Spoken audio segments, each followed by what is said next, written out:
Dalam satu hadis Nabi SAW, Nabi bersabda, Subhanallah walhamdulillah tamla'u wa tamla'ani ma baina ardi was samawat.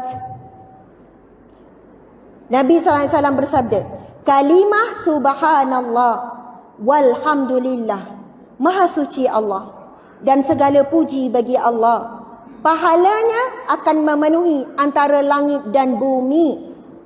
Allahu Akbar. Nak kita faham, kita perlu faham bahawasanya anak-anak, adik-adik ni, tetapi yang membezakan pujian kita daripada hati ataupun pada lidah saja. Saat kita memuji Allah, adakah benar-benar kita seikhlas hati dan kita melihat segalanya datang daripada Allah? Kalau kita tanya pada diri sendiri, apa milik kita? Apa milik kita? Baju puan, milik puan ke? Tak apa, tak payah bangun. Anak-anak, milik puan. Suami, bukan. Apa milik kita? Kan ada lagu kan? Semua milik Allah, tidak ada milik kita. Semuanya milik Allah. Diri kita pun milik Allah, ya Malik, yang maha memiliki. Kita baca kalimah dalam surah Al-Fatihah, Maliki Yaumiddin, pemilik hari pembalasan. Pada hari pembalasan, iaitu hari kiamat, ketika itulah kita sedar kita tidak ada milik apa-apa. Hari ini ramai raja, ramai sultan, ramai pemimpin. Tetapi raja yang sebenar adalah Allah Subhanahu wa Ta'ala. Sebab itu bila kita sedar kita tidak ada memiliki apa-apa, apabila Allah uji kita dengan sesuatu, kita kembalikan kepada Allah. Dengan kalimah apa? Inna lillahi wa inna ilaihi raji'un.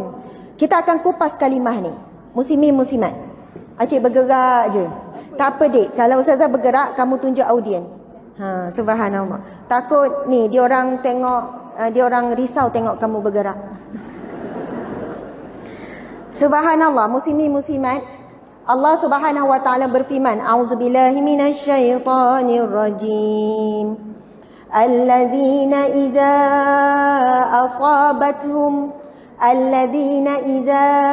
asabatuhum musibatun qalu inna lillahi wa inna ilaihi raji'un. Ulaika 'alaihim salawatun min rabbihim wa ulaika humul muhtadun. Sadaqallahul azim. Ayat ini adalah mukadimah bagi tajuk kita, iaitu membina syurga di rumah. Tajuk kita apa? Membina syurga di rumah. Subhanallah. Sekarang cuba bayangkan rumah masing-masing ibarat syurga ataupun sebaliknya. Adakah rumah kita ibarat seperti rumahku syurgaku? InsyaAllah. Ada orang jumpa saya, Ustazah, rumahku nerakaku, dia kata. Rumah saya macam neraka. Kenapa puan? Asyik bergaduh dengan suami. Anak-anak pun tak hormat saya. Ada seorang ibu baru saja beberapa hari lepas, dia jumpa saya. Lepas tu dia tunjuk bukti-buktinya. Walaupun kita tak naklah tengok perkara-perkara yang aib dalam sebuah rumah tangga, tapi kita ni bila diajak rasa nak tengok juga ya. Kadang-kadang saya tengok bukan kerana suka kepada aib tersebut, tapi kerana nak mencari jalan penyelesaian. Dia kata, Ustazah, cuba tengok apa perbualan ayah dengan anak. Contoh saja ya, tapi memang kisah benar. Bagaimana ayah dengan anak memburuk-burukkan ibu dalam rumahnya. Cakap buruk tentang ibu, kutuk ibu, mengata ibu. Apabila adanya seorang lelaki ataupun seorang suami yang ingin menguasai sebuah keluarga melalui anak, dia cemburu tengok bila anak rapat dengan ibu. Masalah begini berlaku dalam masyarakat kita. Dia rasa bila boleh pegang anak, dia boleh tundukkan isteri. Isteri tak boleh hidup tanpa anak, dia pegang anak. Dia manjakan anak. Dia bagi pada anak apa semua nak. Anak lebih sayang ayah. Kemudian anak tak hormat ibu, anak tinggi suara pada ibu. Yang sepatutnya berlaku adalah si ayah yang selalu tegur anak apabila lihat anak kurang hormat pada ibu. Tetapi hari ini berlaku banyak kepincangan di rumah tangga apabila tidak faham tujuan ataupun matlamat rumah tangga yang dibina adalah rumah tangga yang sama kita nak bina di syurga. Allahu Akbar. Saya bagi tahu begini pada wanita itu. Apa perasaan puan sekarang? Saya rasa tidak ada bahagia. Sebagai ibu saya tak bahagia. Sebagai isteri saya tak bahagia. Saya tak rasa pun ada syurga di rumah. Saya tak rasa tenang. Saya tak rasa selamat. Saya rasa saya orang asing dalam rumah. Bila saya baca conversation, bila baca WhatsApp antara ibu dan anak, ayah dengan anak ni, dia rasa dia adalah orang yang hanya jadi tukang gaji saja. Orang gaji. Yang masak, yang urus. Allahu Akbar. Kemudian saya pujuk. Saya kata belum terlambat. Belum terlambat untuk buat sesuatu. Lepas tu saya tanya apa isu sebenarnya sekian-sekian. Rupanya muslimin-muslimat, kita nak buka buku ni kalau siapa ada buku ni. Tapi yang diagihkan buku ni kan. Nanti kita akan buka buku ni. Subhanallah, Allahu Akbar. Buku ni kita ada jual juga di belakang. Buku kecil saja, RM18.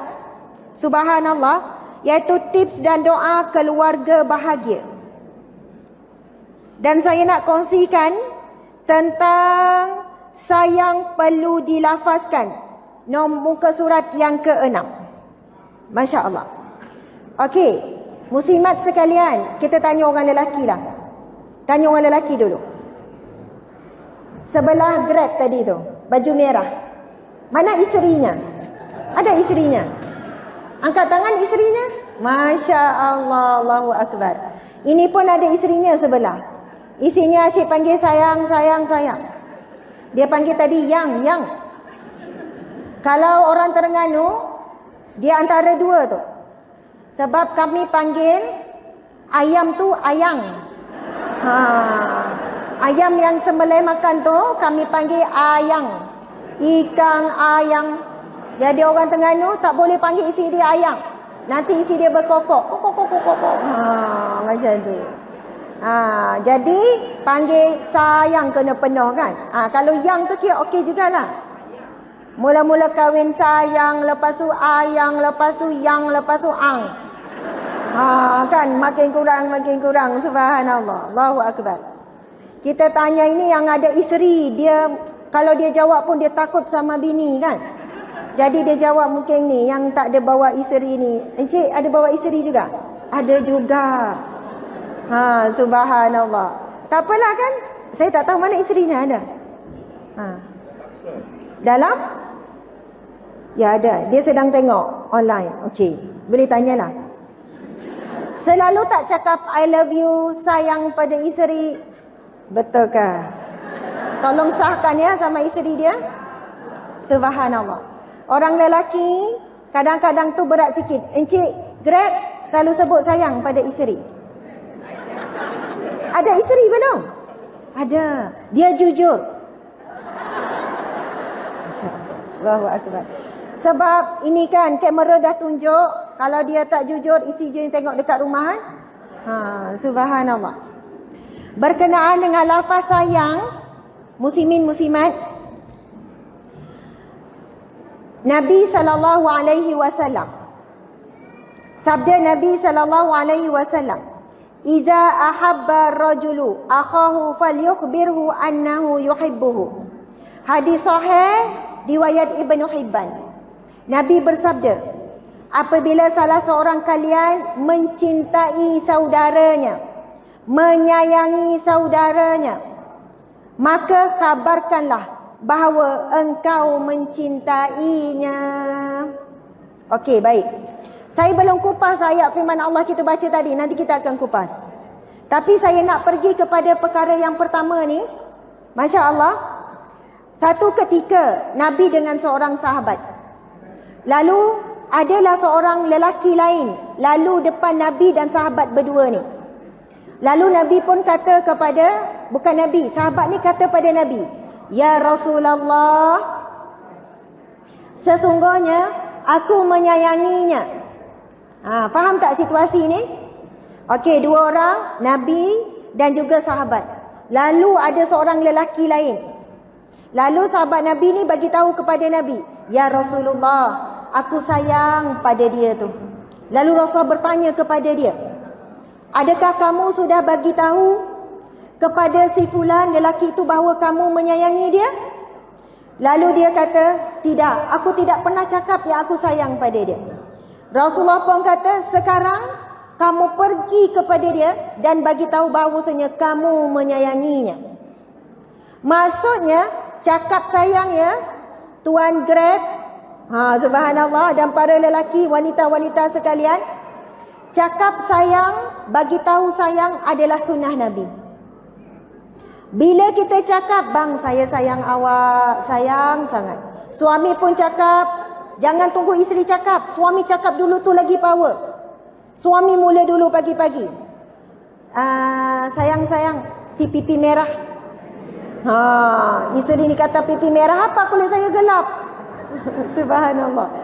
Tak ada masalah nak panggil apa, panggil nama. "Abang ada nak cakap sesuatu sikit ni." Isteri ni berdebar-debar kan. "Ada apa bang?" "Tapi kamu kena sabarlah ya. Harap kamu boleh bertahanlah dengan apa yang saya mau katakan ini." Isteri lagi berdebar. "Apa dia bang?" Takutlah saya pagi-pagi dah begini." "Kamu kena dengar betul-betul ya. Abang nak cakap ni. Kamu kena tenang-tenang. Banyakkan istighfar." "Apa dia?" Lagi bertempik ya. "Cakaplah cepat." "Abang sayang sama kamu." Masya Allah. Kadang-kadang cara-cara tu kan, "Ya Allah, abang ni cair. Mau makan apa hari ini?" Terus, "Saya mau masak special." Hanya kata-kata boleh beli jiwa, boleh beli hati. Nabi SAW memang biasa memuji isteri, memuji anak. Nabi suka puji sahabat-sahabat. Nabi pernah memuji Sayyidina Umar dengan satu pujian yang sangat hebat. "Sekiranya ada Nabi selepasku, pasti Umar adalah orangnya." Cara Nabi puji. Tetapi sahabat-sahabat adalah orang yang boleh menampung ujian-pujian. Mereka tidak lalai dengan pujian yang diberikan oleh Rasulullah sallallahu alaihi wasallam. Jadi tips yang pertama, wahai wanita dan para lelaki sekalian, kalau kita sayang, kena cakap sayang. Ada isteri cakap, "Ustazah, saya sudah letih dah nak cakap sayang. Saya cakap 10 kali, 1 kali pun tak ada balasan." Suami angguk je. Yelah, okey. Sebab apa? Bila saya tanya, "Kenapa suami kaku macam tu?" "Ustazah, dia memang dibesarkan keluarga yang memang tak biasa cakap sayang-sayang. Jadi dia nak cakap pada saya pun macam ada ketulan emas dalam mulut. Takut emas tu terkeluar." Jadi memang betul, ada orang yang tidak biasa. Jadi kitalah yang ubah, membiasakan ucapan sayang.